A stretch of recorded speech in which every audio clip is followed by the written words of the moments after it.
Operation devil হান্টের অংশ হিসেবে পাবনায় ৩ জনকে গ্রেপ্তারের কথা জানিয়েছে পুলিশ। বুধবার পাবনার অতিরিক্ত পুলিশ সুপার রাজিনুর রহমানের পাঠানো এক লিখিত বার্তায় জানানো হয়।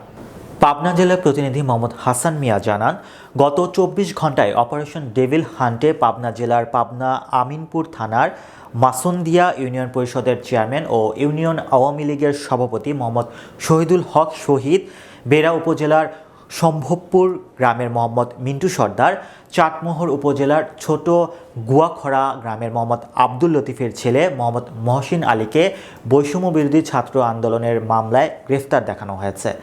জানা যায়, আটককৃত নেতারা প্রত্যেকেই আওয়ামী লীগের অঙ্গ সংগঠনের নেতাকর্মী।